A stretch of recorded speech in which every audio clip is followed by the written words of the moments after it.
नमस्कार मित्रांनो, कथेमध्ये आपलं स्वागत आहे. हा कथेचा अंतिम भाग आहे. जयाने डोळे मिटले आणि तिचा श्वास थोडा खोल गेला. त्याने हलकेच तिच्या पाठीवर हात ठेवला. बॅकलेस ड्रेसमधून उघडी पडलेली तिची उबदार पाठ, त्यावर होणारा अभिनवचा प्रेमळ स्पर्श. त्या स्पर्शात संकोच नव्हता, फक्त उत्सुकता होती एकमेकांना जाणण्याची. तू इतकी सुंदर आहेस की शब्द अपुरे पडतात. तो अलगद तिच्या कानाजवळ जाऊन कुजबुजला.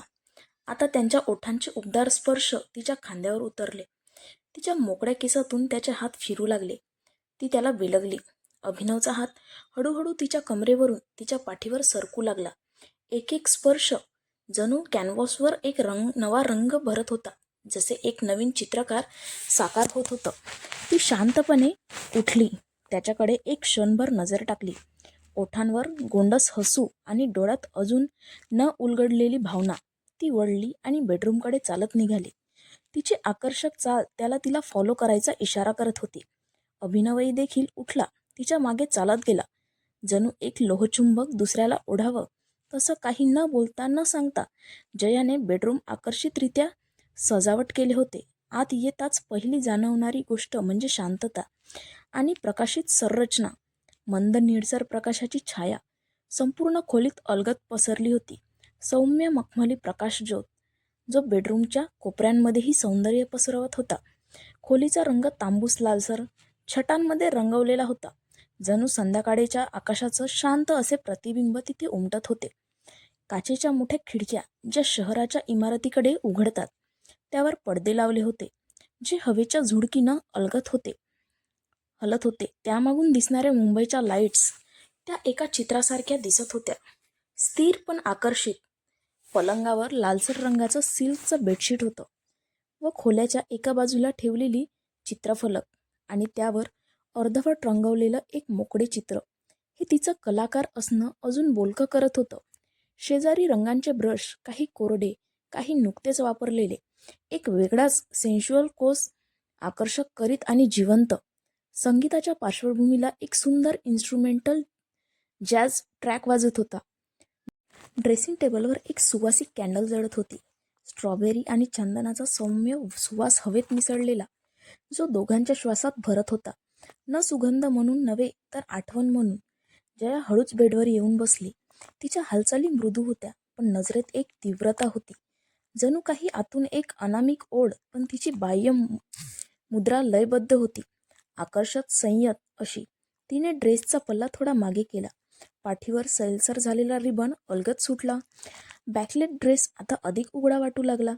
तिची ते रूप अभिनवच्या डोळ्यांसमोर एक जिवंत कॅनव्हास बनलं. तो तिच्याजवळ येऊन उभा राहिला, तिच्या चेहऱ्यावर नजर टाकली. ती तशीच त्याच्याकडे पाहत बसली होती. अभिनव तिच्या शेजारी बसला, तिचा चेहरा हातात घेतला. जयाने डोळे मिटले. तिच्या श्वासाची लय वाढली होती. तो तिच्या मानेवरून ओठ सरकवत म्हणाला, तुझ्या कॅनव्हासवर आज मी रंग भरणार आहे. जया काहीच बोलली नाही, फक्त हलकं स्मित करत तिने त्याच्या गळ्यात हात घातला. तिच्या स्पर्शात घाई नव्हती, होता फक्त संपूर्णपणे समर्पित होण्याचा निर्धार. रात्र गडद झाली होती, पण खोलीत त्या दोघांचं एक अतरंग प्रकाशमान होत होतं.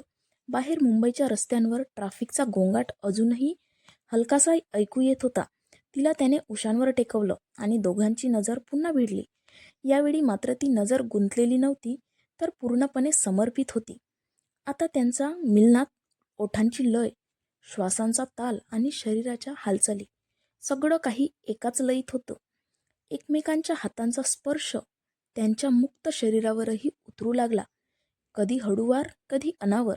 तो प्रत्येक स्पर्श जणू तिच्या आतल्या गोंधळाला शांत करत होता.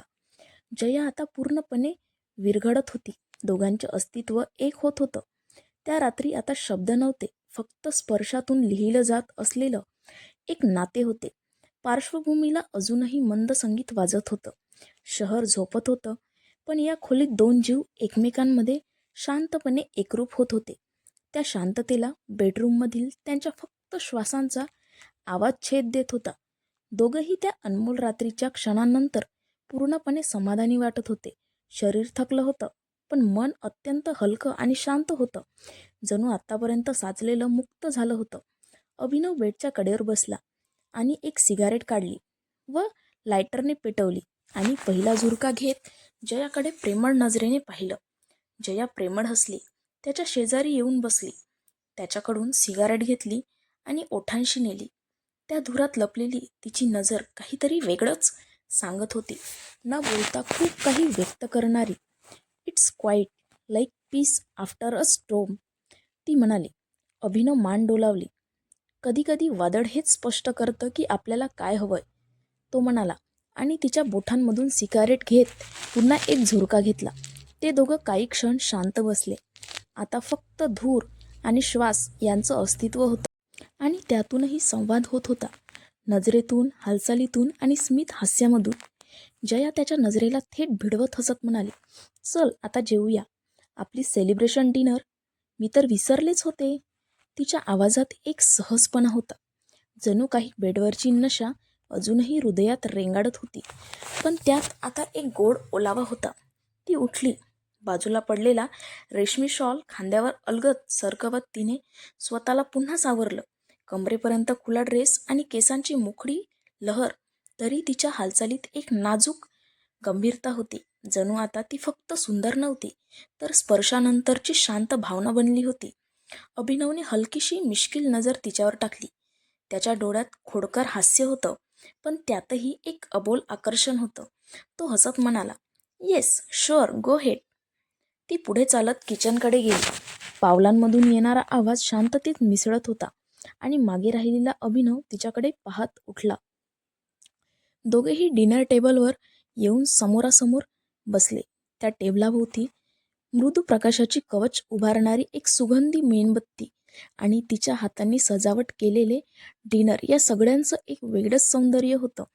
जयाने बियर कॅन उघडली, एक त्याला दिली, त्यानंतर तिच्यासाठी एक दुसरा कॅन उघडला आणि कॅन टच करत बोलली, चिअर्स. टेबलवर तिने सजवलेलं डिनर, ज्यात गरमागरम व्हाईट सॉस पास्ता, त्यावर थोडंसं हर्ब्स शिंपडलेलं गार्लिक ब्रेडचे कुरकुरीत स्लाइस, एका प्लेटमध्ये सजवलेले ऑलिव्हज आणि चीज. बियरचे घोट घेत ते दोघं खात होते. अभिनवने चमच्याने पास्ता घेत हसत म्हणाला, माझं जेवण इतकं खास कधीच झालं नव्हतं. त्याने तिच्याकडे पाहत पुढे म्हटले, पण या अन्नापेक्षा तुझ्या साथीतली चव अधिक आहे.